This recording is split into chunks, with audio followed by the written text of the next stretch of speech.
Sultan Hasanuddin Banten adalah seorang tokoh ulama sekaligus penguasa yang berperan penting dalam sejarah awal Kesultanan Banten. Ia dikenal juga dengan nama Syekh Hasanuddin atau Syekh Hasanuddin bin Sunan Gunung Jati karena merupakan putra dari Sunan Gunung Jati Syarif Hidayatullah, salah satu wali songo penyebar Islam di Jawa Barat. Ia lahir di Cirebon pada abad ke-16 sebagai keturunan ulama dan bangsawan.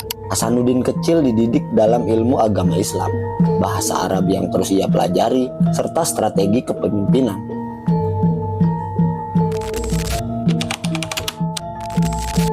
Sultan Hasanuddin muda mempelajari agama Islam langsung dari ayahnya dan para ulama besar di Cirebon.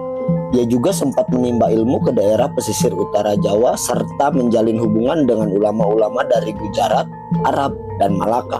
Setelah dirasa cukup dewasa, ia ditugaskan oleh ayahnya untuk menyebarkan Islam ke wilayah barat Pulau Jawa, khususnya di daerah Banten yang saat itu masih dipengaruhi kekuasaan kerajaan Pajajaran yang beragama Hindu.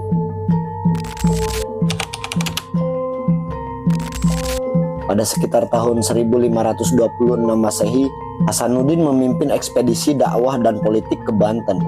Dengan dukungan Kesultanan Demak, ia berhasil menaklukkan pelabuhan Banten Girang dan mendirikan pusat pemerintahan Islam di pesisir, yang kemudian berkembang menjadi Kesultanan Banten. Beliau dinobatkan sebagai Sultan pertama Banten dengan gelar Maulana Hasanuddin.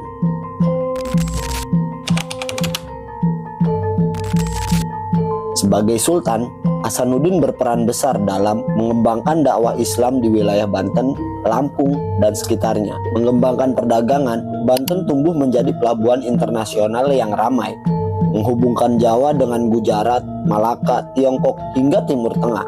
Membangun infrastruktur termasuk masjid, keraton, dan benteng pertahanan. Salah satu peninggalannya adalah Masjid Agung Banten yang saat ini kita sering datang dan ziarahi. Sultan Hasanuddin wafat sekitar tahun 1570 Masehi.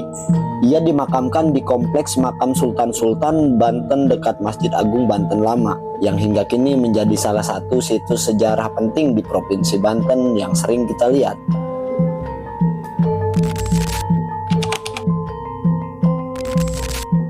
Masjid Agung Banten dibangun pada masa pemerintahannya Kesultanan Banten yang kemudian mencapai kejayaan pada masa Sultan Ageng Tirtayasa, pusat perdagangan internasional yang menjadikan Banten salah satu pelabuhan terbesar di Asia Tenggara pada abad ke-16, serta penyebaran Islam yang meluas hingga ke